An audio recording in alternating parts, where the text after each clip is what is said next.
नमस्कार दोस्तों, मैं हूं रेलवे पॉइंट्समैन अंकुश। दोस्तों 2019 वाली भर्ती की लगातार डीबी निकल रही है और अभी मैंने सुबह एक वीडियो बनाई थी। इसके बाद अभी 2 और आरआरसी की जो डीबी की लिस्ट है वो जारी कर दी गई है अगले राउंड के लिए। एक तो है साउथ ईस्ट सेंट्रल रेलवे जो कि बिलासपुर छत्तीसगढ़ वाला जोन है। इसके अलावा एक है ईस्टर्न रेलवे कोलकाता, उससे बहुत सारे कैंडिडेट की डीबी लिस्ट निकाली गई है अगले राउंड के लिए और साथ ही कट ऑफ भी जारी की गई है।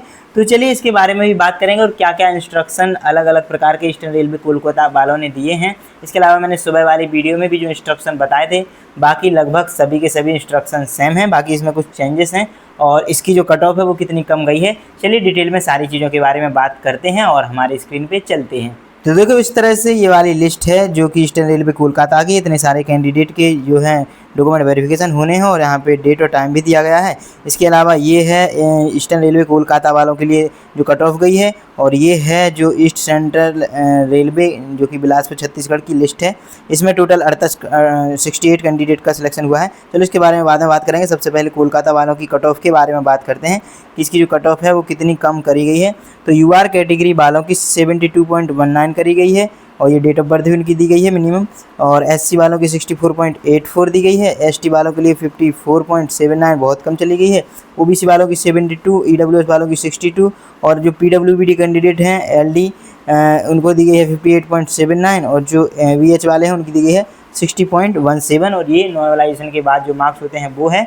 तो ये कट ऑफ है। बाकी की ये जो लिस्ट है ये भी आप सबसे पहले देख सकते हैं। तो ये वाली वीडियो उन सभी कैंडिडेट के शेयर करना जो 2019 का फॉर्म भरे थे और जिन्होंने पीईटी टेस्ट दिया था, मतलब कि जिन्होंने रनिंग पास कर ली थी और थोड़े बहुत मार्क्स से रह गए थे। तो उनके बहुत काम की वीडियो हो सकता है कि आपकी वजह से उनको अपने सिलेक्शन का पता चल जाएगा। यह है railway recruitment cell eastern railway Kolkata जो कि एड्रेस है जहाँ पे आपको डॉक्यूमेंट वेरिफिकेशन के लिए जाना होगा और ये 30/4/2026 कल की डेट में ये बनाया गया रिगार्डिंग 8 राउंड, मतलब कि जो ईस्टर्न रेलवे कोलकाता है वहाँ से 8वें नंबर की डॉक्यूमेंट वेरिफिकेशन की लिस्ट निकली हुई है।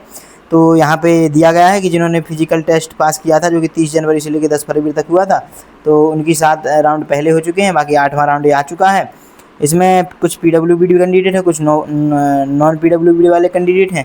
यहाँ पे कह रहा है कि 7/5, 8/5, 11/5 और 12/5 को नेक्स्ट 4 वर्किंग डेज में यहाँ पे डॉक्यूमेंट वेरिफिकेशन लिया जाएगा।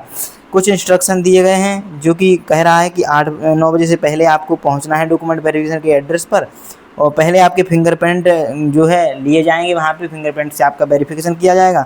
सेकंड में आपकी 2 फोटोग्राफ ली जाएंगी जो कि वाइट बैकग्राउंड में होनी चाहिए। तीसरे में आपकी जो एंट्री में आइडेंटिफिकेशन मार्क्स जो कि आपने फॉर्म भरते समय देखा होगा तो वो देखा जाएगा। इसके बाद 4th स्टेज में बैच वाइज डॉक्यूमेंट वेरिफिकेशन, मतलब कि आपके ग्रुप में बैठा दिया जाएगा, एक अलग अलग ग्रुप बनाए जाएंगे और टोटल इस तरह से 4 ग्रुप बनाए जाएंगे। इसके बाद 5वीं स्टेज में आपका जो है जो मेडिकल के लिए कॉल लेटर है वो जारी कर दिया जाएगा जो अगले दिन आपका मेडिकल होता है। बाकी नेम, रोल नंबर और फादर नंबर वगैरह ये सारी चीज़ें आपके कॉल लेटर में होनी चाहिए कॉल लेटर के अकॉर्डिंग। और इसके बाद नो रिक्वेस्ट ऑन चेंज, किसी भी प्रकार से जो मेडिकल टेस्ट होना है आपके अगले ही दिन होता है तो उसमें किसी भी प्रकार से चेंज नहीं किया जाएगा कि अभी हम मेडिकल देने में असमर्थ हैं या कुछ भी प्रकार से कोई बहाना नहीं चलेगा, आपको देना ही पड़ेगा। इसके अलावा क्या कह रहा है कि डीबी वेन्यू विदाउट परमिशन, हाँ जो डीबी में आप जाएंगे जहाँ पे रहेंगे तो बिना परमिशन के वहाँ से आप बाहर नहीं जाएंगे या कहीं भी नहीं जा सकते हैं।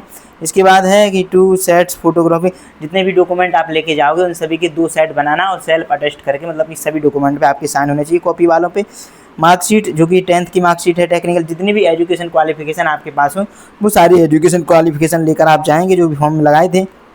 इसके अलावा अगर किसी भी प्रकार से आपने किसी भी डॉक्यूमेंट में चेंज करवाया है तो उसके लिए एक एफिडेविट लेके आपको जाना पड़ेगा। सर्टिफिकेट प्रूफ है जो कि डेट ऑफ बर्थ, नेम और सारी चीज़ें दिखाता है, डेट ऑफ बर्थ वगैरह, तो 10th की मार्कशीट में ये सारी चीज़ें आपकी आ जाएंगी।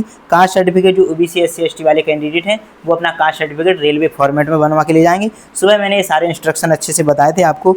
बाकी जो ईबीसी वाले, ईडब्ल्यूएस वाले होते हैं उनको इनकम सर्टिफिकेट बनवा के ले जाना पड़ता है रेलवे फॉर्मेट में। और अगर कोई पहले से कहीं पे एम्प्लॉय है, ड्यूटी कर रहा है तो वहाँ से एनओसी लेकर आपको आनी पड़ेगी। सेल्फ डिक्लेरेशन फॉर्म होता है वो भी आपको ले जाना पड़ेगा। और जो डिजेबिलिटी सर्टिफिकेट है जो पीडब्ल्यूबीडी वाले कैंडिडेट हैं तो उनको अपना सर्टिफिकेट ले जाना पड़ेगा। इसके अलावा जो फ़ोटोज़ हैं, आधार कार्ड होता है जो आधार कार्ड ओरिजिनल लेके जाना है, कोई भी एक आइडेंटिटी कार्ड लेके जाना है। इसके बाद है कुछ एसबीआई ब्रांच से पे स्लिप, मतलब एक एसबीआई ब्रांच से आपको एक चालान बनता है जो कि मेडिकल की फ़ीस के लिए रहता है। इनकम है यहाँ पे, अगर आप EBC के अंदर आते हैं तो इनकम सर्टिफिकेट वो बनवा के लेना। माइनॉरिटी कम्युनिटी डिक्लेरेशन लेके जाना पड़ेगा, जो कि नॉन जुडिशियल स्टाम्प पेपर पर रहेगा। एनेक्शन नंबर IB एनेक्टिव 4 में दिया गया है। Self clarification the transgender candidate है तो सेल्फ क्लैरिफिकेशन देना होगा। बाकी जम्मू कश्मीर के हैं तो डोमिसाइल सर्टिफिकेट लगेगा। अगर कोई डिग्री जो ये वाला तो कोई ज़्यादा स्टूडेंट के काम का नहीं है, इनकेस विंडो ये भी नहीं है।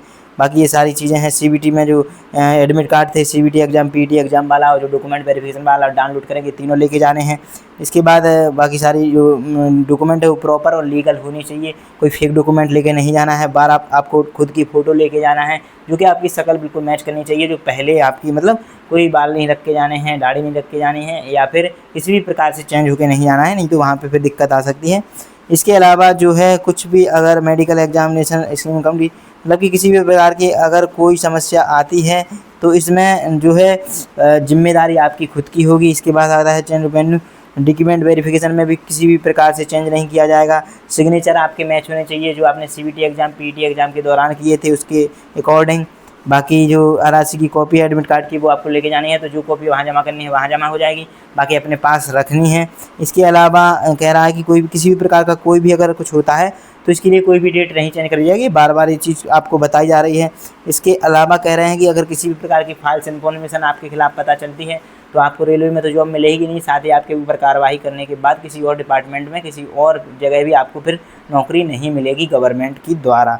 तो ये सारे इंस्ट्रक्शन है जो कि देखने होंगे। बाकी ये लिस्ट है जो कि सभी कैंडिडेट के काम की है, जो भी ईस्टर्न रेलवे कोलकाता से इनका नाम आया है। इसके बाद एक और है, ये दक्षिण पूर्व मध्य रेलवे जो कि बिलासपुर छत्तीसगढ़ वाला है, तो ये एड्रेस है। और ये नोटिस दिया गया है जो कि 5/5/2026 को 9:30 बजे से आपका यहाँ पे डॉक्यूमेंट वेरिफिकेशन होगा। ये सारे रोल नंबर है, टोटल 68 कैंडिडेट हैं। तो ये वाले कैंडिडेट देख लें, तो जो बिलासपुर वाले जोन से फॉर्म भरे उनको ये वीडियो शेयर कर देना, और जो ईस्टर्न रेलवे कोलकाता वाले थे उन सभी के काम की ये वीडियो है। तो इस वीडियो में यही इन्फॉर्मेशन थी। उम्मीद है कि आपको इससे हेल्प मिल रही होगी। बहुत सारे ऐसे कैंडिडेट होंगे जो 2019 में फॉर्म भरने के बाद अभी तक इनकी कोई खबर नहीं होगी किसी कैंडिडेट को। बहुत सारे ऐसे कैंडिडेट होते हैं, जैसे 7th राउंड 6th राउंड चला गया है अभी इसका ईस्टर्न रेलवे कोलकाता का, तो बहुत सारे स्टूडेंट अब्सेंट रहे थे इसी वजह से। तो यही आज की इस वीडियो में इन्फॉर्मेशन थी। उम्मीद है कि आपको वीडियो पसंद आई होगी। वीडियो पसंद आई तो वीडियो को लाइक करके चैनल को सब्सक्राइब जरूर कर लेना। चलिए मिलेंगे अगली वीडियो में, तब तक के लिए नमस्कार, धन्यवाद।